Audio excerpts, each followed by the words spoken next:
देखते हैं कुछ इंपॉर्टेंट चीजें जो ये let us see some questions related to that first, जो लास्ट क्लास हम लोग देखे थे।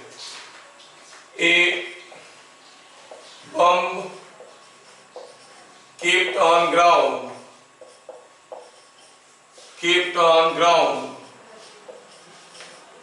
explodes. A bomb kept on ground explodes and its fragments fly in different directions.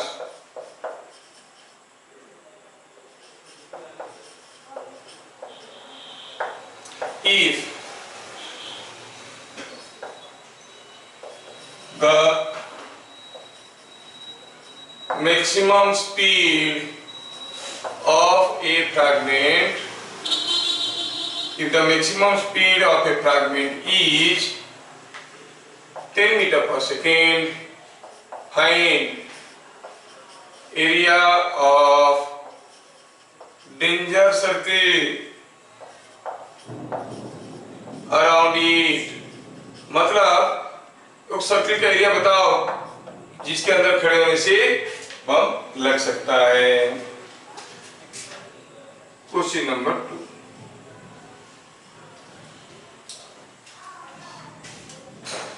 A ball was projected with initial velocity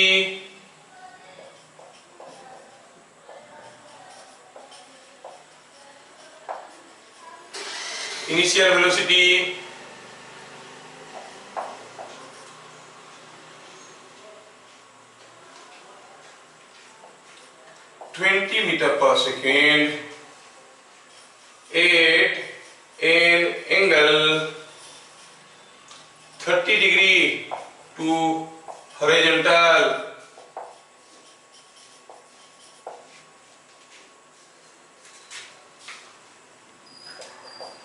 Find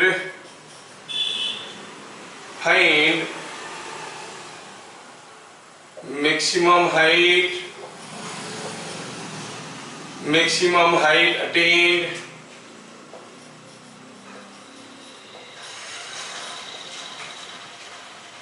time of flight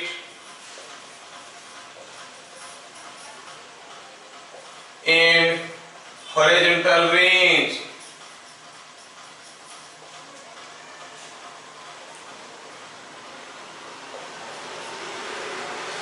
If simultaneously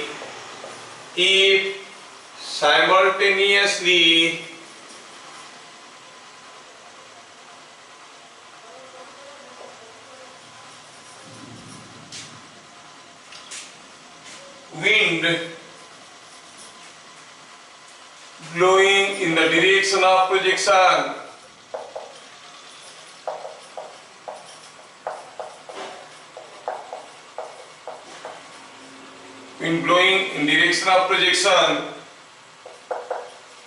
imparts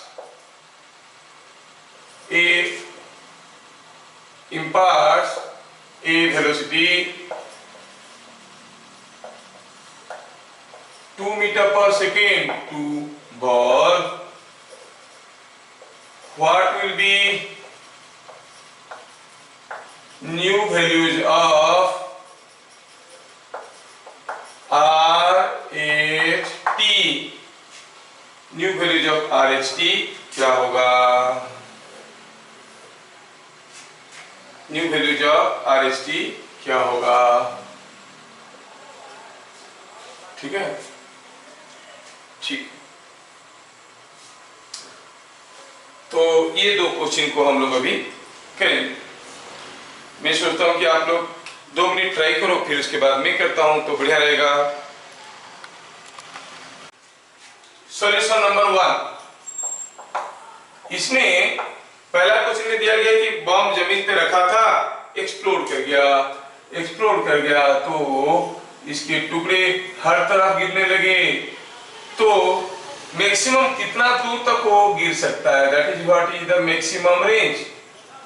हम जानते हैं कि maximum range का जो फॉर्मूला है वो तब होता है 8 theta is equal to 45 degree और u square sine 2 theta by g होता है। अगर थीटा की जगह 45 डिग्री डाल देते हैं तो u square sine 2 theta by g का वैल्यू क्या हो गया, यू स्क्वायर बाई जी। अब यू कितना दिया है 10 मीटर पर सेकेंड, जी को भी 10 ही दे देते हैं, so it is coming out to be कितना, हाँ तो it is coming out to be 10 का स्क्वायर बाई 10 इज 10 मीटर। मतलब यहां से जो टुकड़े उठेंगे मैक्सिमम कितना दूर तक पड़ सकते हैं, ऑब्वियसली चारों तरफ गिरेंगे तो they will form a circle, और वो सर्किल का सबसे ज्यादा रेडियस कितना होगा 10 मीटर। अगर 10 मीटर इतना हुआ तो area of danger circle, area of danger circle कितना हो जाएगा, पाई आर मैक्स का square, that is coming out to be 100 pi metre square, क्योंकि the radius of the danger circle is going to be 10 metre. ये सबका हो गया होगा। Now question number 2, question number 2 देखते हैं। 2 में क्या दिया है, डाटा सब दिया हुआ है, पूछा है आर एस टी बताओ, ठीक है। इन बिट नंबर 1 आर का तो फॉर्मूला हमें मालूम है, u square sine 2 theta by g, ये सब स्टैंडर्ड फॉर्मूले हैं, आपको याद रखना पड़ेगा, ठीक है। फिर उसके बाद आता है वैल्यू कितना हुआ यू का वैल्यू दिया है 20 का 20 मीटर स्क्वायर, 20 स्क्वायर साइन 60, क्योंकि थीटा दिया है 30 degree to horizontal by g, तो साइन 60 होता है √3/2। Let us call it R1, R value in the first case, sine 60 is √3/2, तो ये हो गया, ये 400/2 हो गया, 200√3 जी को 10 ले लेते हैं, 20√3 metres. H1 u square sine square theta by 2g, u square मतलब 20 का square sine square 30 bye 2g, तो कितना हो गया, ये हो गया 20 का स्क्वायर, ये हो गया 20, कट गया तो मिला 20 इंटू 1/4 इज 5 मीटर, क्योंकि साइन 30 का वैल्यू हाफ है। T1 in the first case it is 2u sin theta by g, ये हो गया T1 का वैल्यू, कितना आया ये T1 का value, it is coming out to be 2 into 20 into sin 30 by g, value डालो तो it is coming out to be 2 seconds। ये सारा मीटर थे। अब पूछा है अगर साइमल्टेनियसली विंड ब्लो करने लगा और साइमल्टेनियसली विंड ब्लो करने लगा जो कि बॉल को एक वेलोसिटी दिया कितना 2 मीटर पर सेकेंड, मतलब अब क्या हुआ, विंड जो ब्लो कर रहा है that is giving some velocity in this direction. तो क्या कहेंगे बिट नंबर 2 में, वर्टिकल मोशन पैरामीटर जो है, vertical motion parameters are not affected by wind blow से वर्टिकल मोशन पैरामीटर अफेक्टेड नहीं हो रहे हैं। और वर्टिकल मोशन पैरामीटर अफेक्टेड नहीं हो रहे हैं तो आप क्या कहोगे, तो T2 कितना होगा, जितना T1 था 2 सेकेंड्स, क्योंकि ये तो डिपेंड करता है वर्टिकल मोशन पैरामीटर के ऊपर। H2 क्या होगा, H2 is equal to same 5 metre, same as H1 5 metre. अब हमें पता करना है R2 क्या होगा। R2 तो रेंज है, वो डिपेंड करता है किसके ऊपर, both horizontal and vertical motion parameters. Here what is ux क्या था, it was u cos theta, but in addition to that there was a velocity of wind जो इसके ऊपर कुछ वेलोसिटी दे रहा था, है कि नहीं, velocity of wind was also there. u cos theta कितना हुआ 20 cos 30 because of projection plus 2 because of blowing of wind. 20 को 30 कितना हो गया 20, ये √3/2 10 √3 plus 2 √3 को अगर हम 1.7 ले लेंगे तो 17 plus 2 is 19 मीटर पर सेकेंड। क्या लिए हम √3 को 1.7 ले लिए, ux मिल गया। now in the second case horizontal velocity is known 19 meter per second and there is no acceleration in the horizontal direction, so range 2 formula क्या था ux into t। ux कितना है ux is 19, t कितना है t is coming out to be 2 seconds, so now the range will be 38 meter। Wind blow करने के कारण range 34 से बढ़ के 38 हो गया, बाकी जो चीज जितना थे वो उतना ही रह गए। नेक्स्ट क्वेश्चन नंबर 3 में ए ball was projected with 30 meter per same 20 meter per second 20 meter per second 20 meter per second। now at angle say 30 degree to horizontal, can it clear a wall of height, can it clear a wall of height say 6 meter at a distance 5 meter from point of projection।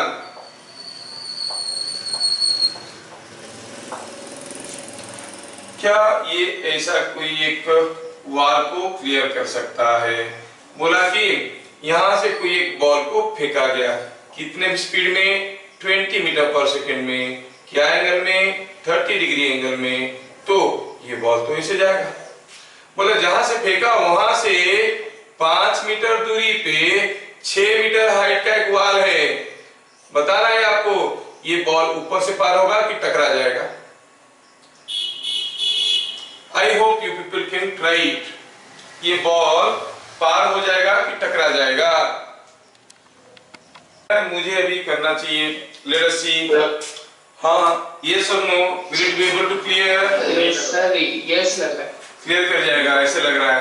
चलो देखते हैं यहाँ पर क्या formula लगाएंगे।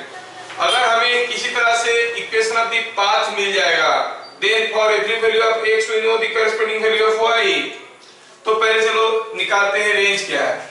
Here the range r is u square sin 2θ/g, u का value 20 है और थीटा का वैल्यू 30 डिग्री है, 20 का स्क्वायर sin 60/10 कितना हो गया, ये हो गया आपका u स्क्वायर sin 2θ/g का वैल्यू हो गया 20√3, it is coming out to be 20√3। अच्छा अगर ये बात है देन इक्वेशन ऑफ ट्रेजेक्टरी का इक्वेशन क्या है, फॉर्मूला याद होगा आप लोगों को, y = x tan theta * 1 - x/r। अगर यही बात है तो x tan थीटा का वैल्यू डालो, तो x tan थीटा कितना है यहाँ पर, theta is 30 degree, so x tan 30 1 - x/20√3। थोड़ा सिंपलीफाई करते हैं। अब इसमें अगर देखेंगे क्या दिया है ना, व्हेन x is 5 मीटर, मतलब शुरू से 5 मीटर दूर पे वाल, फिर x is 5, y क्या हो गया, इट इज 5 tan 30 हो गया √3 * 1 - 5/20√3। सिंपलीफाई करो तो 5√3 मल्टीप्लाई करो, ये हो गया 5√3 - 5 5 25, √3 कैंसिल हो गया 25/20। ना 5√3 का वैल्यू है, √3 को 1.7 ले लेंगे तो इट इज 8.5 - 25/2 हो गया 1.31/√3। tan 30 is 1/√3, very good, tan 30 हो गया 1/√3, तो तो 5/√3 हो गया यहाँ पे। अच्छा अच्छा, तो फिर 1/√3 का वैल्यू कितना हो जाएगा? 1/√3 0.57 नहीं, तो √3 में कर रहे थे, इतना क्यों काट पीट करेंगे? Why don't you make it 60 degree? Question ही बदल देते हैं, हमारा कैलकुलेशन आसान हो जाएगा। So change the question, 30 degree था 60 डिग्री कर दिए, आप 60 डिग्री कर लो। मेरा कैलकुलेशन आसान चल रहा था, तुम लोग डिफिकल्ट बना दिए। अच्छा, it is 5√3, when you multiply it is coming out to be 5√3 minus 25/20. 5√3 is 8.5 minus 25/20 is 1.25. So it is coming out to be 6.25, 7.25, 7.25. इसका मतलब जो बात हम फेंके हैं इसको, जब वो 5 मीटर गया होगा तब ये ट्रेजेक्टरी का हाइट होगा कितना? 7.25 मीटर। हमारा वॉल का हाइट कितना है? 6 मीटर। तो क्या लिखेंगे? as 7.25 is more than 6, so ball clears the wall, clears the wall, ball पार हो जाएगा, नहीं टकराएगा किसी के साथ। मेरे ख्याल से सबको समझ में आ गया। और मैं बताना चाहता हूँ कि how many different ways we can do. इसमें हम लोग कुछ मेथोडोलॉजी भी सीखेंगे, सेम क्वेश्चन को दूसरा तरीके से करेंगे। A ball was projected at an angle theta to horizontal, find after what time it moves perpendicular to initial direction of motion, initial direction of motion, ये आपको बनाना है। चलो मैं इसको अलग अलग मेथड में करता हूं। पहले लंबा चौड़ा फंडामेंटल मेथड से करते हैं। Let us solve this question using this method. First method में दिया है कि इनिशियल वेलोसिटी क्या है, कोई चीज को ऐसे फेंका गया, कितना समय के बाद उसका वेलोसिटी इनिशियल वेलोसिटी को परपेंडिकुलर होगा, से वो समय है t सेकंड के बाद u will be perpendicular to v और v will be perpendicular to u। ठीक है, यहां पर u क्या दिया है? u दिया है u cos थीटा i के plus u sin theta j के, if I choose this as my x-axis and y-axis। a कितना है? a तो हम जानते हैं माइनस जी जे के, इसका कोई x कंपोनेंट है नहीं। आफ्टर t सेकेंड्स क्या होगा? v तो होगा u प्लस a t, है ना? v equal u plus a t होगा। तो वैल्यू डालते हैं u cos थीटा i के plus u sin theta j के प्लस a का वैल्यू है माइनस g, तो माइनस gt j के सिंप्लीफाई करो तो u cos थीटा i के plus u sin theta minus gt j के। ये हो गया हमारा velocity. u is perpendicular to v, मतलब u dot v कितना होगा? u dot v will be 0, मतलब u और v का डॉट प्रोडक्ट, u है दिस, v है दिस, डॉट प्रोडक्ट करेंगे तो a1 b1 plus a2 b2, a1 b1 करेंगे मिलेगा u square cos square theta, ठीक है, प्लस u sin थीटा को इसके साथ मल्टीप्लाई करेंगे तो क्या मिलेगा? u square sin square theta minus gt sin theta, the whole thing is equal to 0। u square cos square theta, u square sin square theta क्या हो जाएगा? u square will go common, sin square theta plus cos square theta is 1 minus, यहां पर शायद एक u आना चाहिए, क्योंकि u sin थीटा मल्टीप्लाई हो रहा था, ये u term is here sir ये, सो इट इज नाउ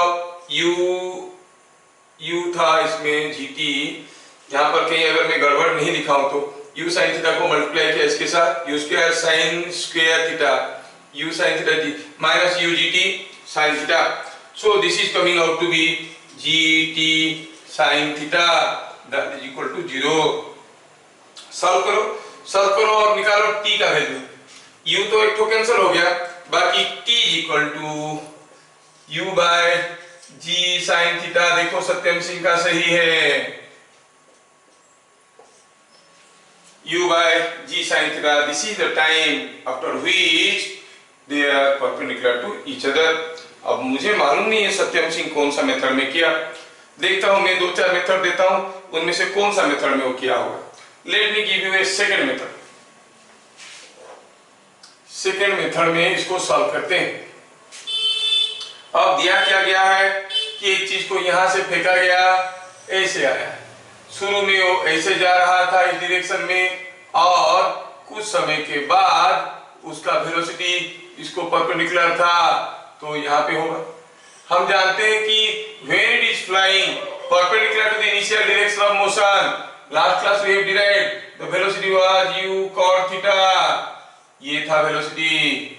अच्छा, तो फिर a to b मोशन में, A to B मोशन में डाटा हम लोग को याद होगा, प्रीवियस क्लास हम लोग किए थे। Velocity is u cot theta when it is flying perpendicular to initial direction of motion, velocity is u cot theta, याद होगा सबको। Now you will say A to B motion में uy क्या है, uy is u sin theta, vy क्या है, v का y component, it is moving perpendicular to this, मतलब ये थीटा है तो ये होगा 90 माइनस, ये होगा थीटा, नहीं अगर ये u है, ये v है, ये थीटा है, ये 90 माइनस थीटा है, तो v वर्टिकल के साथ क्या एंगल कर रहा होगा, theta, this angle is theta. तो vy क्या हो जाएगा, v का y कंपोनेंट ऑब्वियसली डाउनवर्ड होगा तो नेगेटिव हो जाएगा, minus u cot theta into इसका कंपोनेंट cos थीटा, ठीक है, ये हो गया component of what is ay is minus g. हमें टाइम पता करना है, हमें तो मालूम है कि vy is equal to uy plus ay into t, और t is nothing but vy minus qy by ay। Value डालते हैं, u cot theta into cos theta, u cot theta into cos theta का value क्या होता है, cot theta is cos theta by sin theta multiplied is minus u cos square theta by sin theta, vy का value, so minus u cos square theta by sin theta minus uy क्या है, uy is u sin theta by ay क्या है, minus g। मारपीट करो और देखो कि आंसर आ रहा है u by g sin theta. तो टाइम अप्लाइड हो गया, time after which it is flying perpendicular to the initial direction of motion is u by g sin theta, क्योंकि sin थीटा ये माइनस माइनस से cut गया, sin theta multiply करेंगे तो हो जाएगा u cos square theta plus u sin square theta, तो मिलके हो गया 1, नीचे आ गया तो sin theta u by g sin theta. ये हुआ दूसरा मेथड। चलो देखते हैं किसी तीसरे मेथड में। मैं देखना चाहता हूं कि मैं सत्यम सिंह का मेथड को कवर कर पा रहा हूं कि नहीं कर पा रहा हूं। आप लोग लिख रहे होंगे, now I want to give you, हाँ सत्यम, ये सेकंड वाला मेथड से किया था, सेकंड वाला मेथड से किया था। I want to give you a third method. चलो देखते हैं, यहां से कोई चीज को फेंका गया है और ऐसे जा रहा है, ठीक है, और दिया है कि angle theta.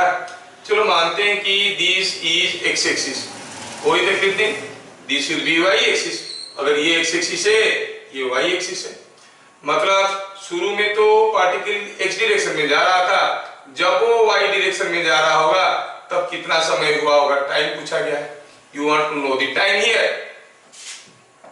Suppose the velocity है v, तो अगर हम इसको लेते हैं y एक्सिस, इसको लेते हैं x एक्सिस, तो आप क्या कहोगे? इनिशियल वेलोसिटी क्या था? It was entirely in the direction of x axis, so you will से it is u i k। खत्म। अच्छा, और यू विल से u i k 0 j k, let us right like this. Acceleration क्या था? अरे एक्सीलरेशन तो बड़ा टेढ़ा हो गया। क्यों? क्योंकि एक्सीलरेशन, ये 0 j k को भी मिटा रहा हूं, बाद में लिखूंगा, जगह नहीं। तो 0 j k को नहीं लिखा, अगर उसके जगह मैं फिगर में दिखाता हूं, how was the acceleration? Acceleration throughout the motion everywhere it is like this, which is g. Now this acceleration will have component along x axis and y axis. तो आप कहोगे acceleration का x component ये theta है, ये 90 minus theta है, ये theta है। acceleration का x component नेगेटिव होगा, माइनस g sin थीटा, क्योंकि ये थीटा है तो ये 90 माइनस थीटा है, आई के। और उसका y कंपोनेंट इधर को होगा, it will be g cos theta j के, लेकिन ये भी तो इधर को ही है, y का उल्टा डायरेक्शन में, we take it negative. Oh acceleration ऐसा आ गया क्या? Now what is final velocity? Final velocity we don't know how much it is, but it is minus v0 jk। तो ये सारा देखने के बाद हमें क्या पता चला? इतना सारा लिखने की भी जरूरत नहीं था। हम देखिए, अगर हम A से B तक का मोशन देखेंगे, A टू B मोशन में ux कितना है? ux is u। vx कितना है? अरे v is along y axis 0। ax कितना है? ax तो अभी भी निकाले, माइनस g sin थीटा। समझ में आया क्या? A टू B मोशन में ux हुआ u, vx v ऐसा है परपेंडिकुलर टू x एक्सिस, मतलब अलोंग y एक्सिस, इसका x कंपोनेंट 0, x माइनस जी साइन थीटा। अब टाइम तो कोई भी निकाल सकता है, और निकालोगे तो vx is equal to ux plus t कर लोगे, vx is equal to ux plus x into t। इससे आपको मिल जाएगा कि t इज इक्वल टू कितना?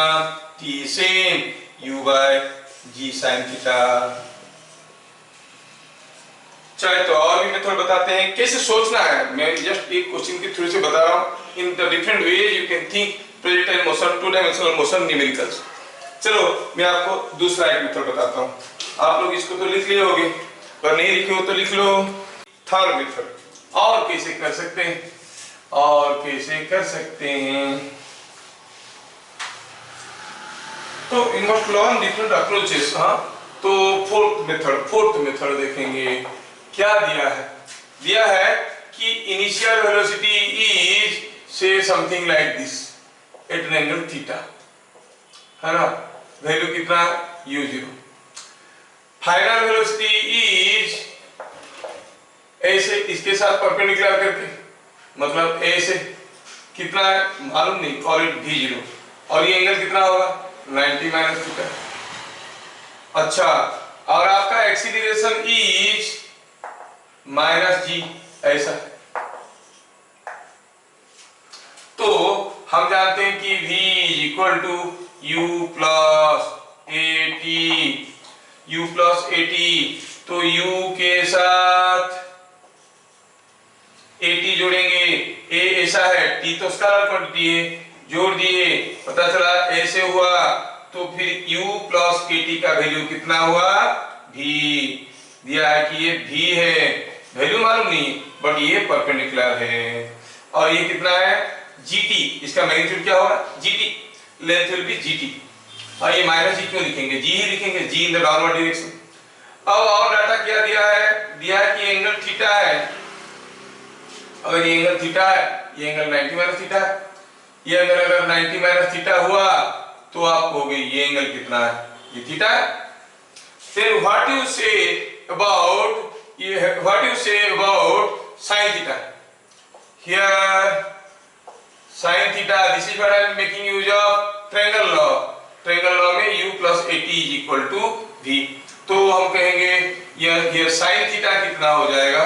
sin theta हो जाएगा, ये बेस है, ये हाइपोटेन्यूज है, परपेंडिकुलर GT बाय U, तो फिर T क्या हो गया, U साइन थीटा, T क्या हो गया, G by U sine theta भेजिए, गलत आ रहा है क्या, कहाँ गड़बड़ हो गया देखो तो, साइन थीटा कितना हो गया P by H, U by GT, अच्छा सॉरी, हाँ तो साइन थीटा क्या हो गया U बाय GT, तो T कितना हो गया, T is coming out to be U by G sin theta.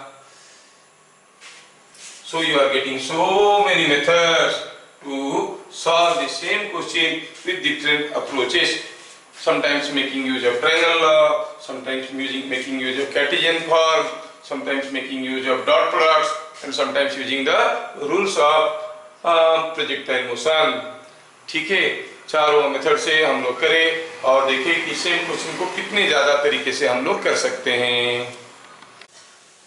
Path of a projectile, path of a ground to ground projectile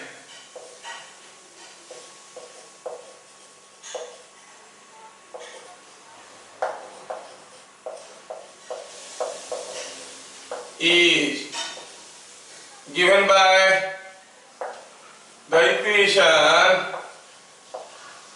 y is equal to ax minus bx square, find horizontal range, horizontal range, तो होरिज़ोंटल range क्या है, ठीक है, ये question हमें करना है, question number 6।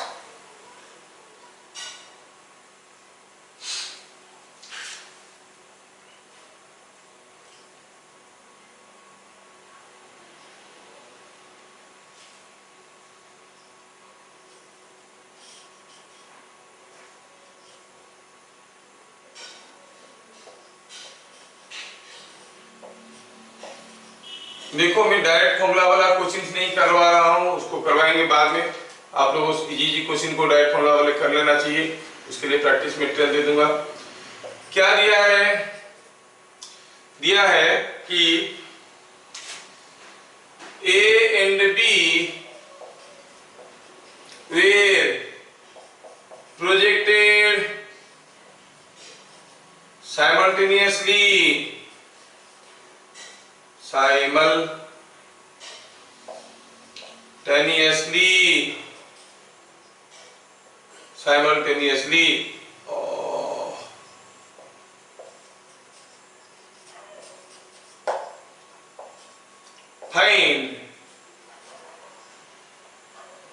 find the condition for which they strike each other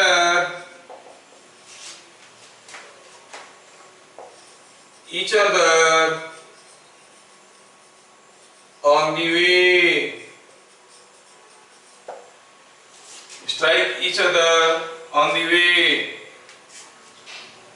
लिखा ही गंदा हो गया, फिगर सही है, आप लोग क्वेश्चन पढ़ चुके हो तो ठीक है, मैं इस क्वेश्चन को यहां पे लिखूंगा, in figure shown A and B were projected, in figure shown A and B projected simultaneously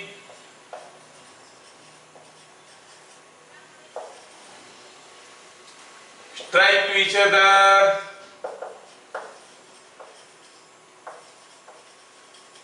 in air, find relation, find u by v, खत्म। चलो ये है क्वेश्चन, कोई चीज को u वेलोसिटी में थीटा एंगल में फेंक दिया, कोई चीज को v वेलोसिटी में सीधे ऊपर फेंक दिया, दोनों एक दूसरे को टकराए, तो बताओ what is u by v। Simple, ये क्वेश्चन को मिटा के दूसरा वाला कर दिया। Now we have got two questions. पहला वाला करेंगे फिर दूसरा वाला करेंगे। हाँ, पहला फास्ट मेथड। फास्ट मेथड में कह रहा है कि रेंज, हम जानते हैं कि इक्वेशन ऑफ द पाथ जो होता है वो होता है x tan theta into 1 minus x by r, 1 minus x by r, x by r मतलब x tan theta into 1 minus x by r। तो मल्टीप्लाई कर दो ना x tan थीटा को, it is 1 minus x by r, तो x square tan theta by r हुआ क्या, x tan theta into 1 minus x by r multiply कर दिया। This is equation of the path, ground to ground projectile का। Comparing, आपको क्या मिला, यहाँ पर है ax, यहाँ पर है bx स्क्वायर, आपको मिला a is equal to tan theta और ये b is equal to tan theta by r। तो फिर r क्या हो गया, it is tan theta by b। कितना बढ़िया सोच ली, it is a by b, so the range is a by b, range is a by b। ये हुआ एक मेथड। हम तो जानते हैं कि हमारा पाथ का स्टैंडर्ड इक्वेशन होता है y equal to x tan theta minus into whole into 1 minus x by r, multiply कर दिया। दूसरा मेथड, थोड़ा रेंज को प्यार से देखो तो रेंज क्या है, दो पोजीशन के बीच में डिस्टेंस, जहां पर y कितना था 0, तो y को 0 लेने से x का एक वैल्यू आएगा, ये x इक्वल टू 0 है, दूसरा value x equal to r है कि नहीं।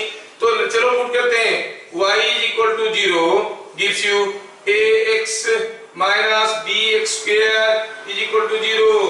x कितना हो गया, x हो गया a बाई b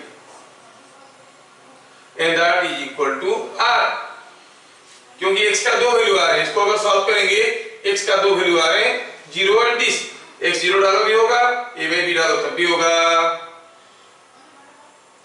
है कि नहीं। तो क्या मिला हमें, सो कंपेयर करेंगे तो क्या मिलेगा, r is a by b। क्या ये दूसरा वाला मेथड सबको समझ में आया।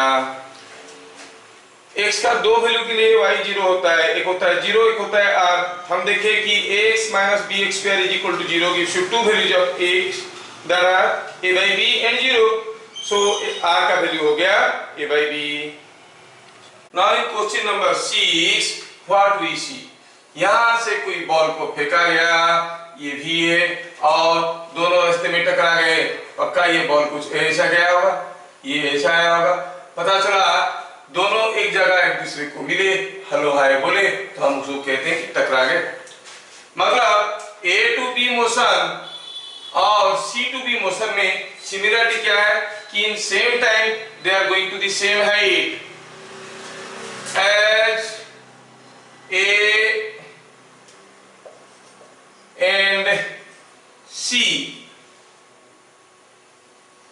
have ऐसे लिखेंगे, let they meet after t seconds। आपको चाहे तो t भी निकाल सकते हो, देखेंगे let they meet after t seconds। तो आप क्या कहोगे, in these t seconds, in if you analyze the motion for t seconds, दोनों का ay क्या था, ay दोनों के लिए माइनस g था, दोनों का sy क्या था, अगर ये हाइट को हम h कहेंगे तो इट वाज प्लस h, दोनों का a बराबर था, s बराबर था, t बराबर था, t was also same for both of them, है ना। तो हम कहेंगे, थोड़ा लिखने के लायक लिखेंगे तो आपको बढ़िया समझ में आएगा, ay for a is equal to ay for c, sy for a is equal to sy for c, t for a is equal to t for c। Obviously uy for a has to be equal to uy for c। अगर acceleration displacement time बराबर है, हम जानते हैं कि a is equal to ut plus half it square, तो फिर हम कहेंगे दोनों का u भी बराबर होगा, uy for a is equal to uy for c। a के लिए uy क्या है, u sin थीटा, b के लिए uy क्या है, v, तो already in the direction of y axis, पूछा था क्या निकालने के लिए u by v, तो मिला u by v equal to sin theta इधर गया 1 by sin theta and that is cosec theta. सबको समझ में आया? Yes sir. समझ में आया ना? तो ऐसे हुआ 6 क्वेश्चन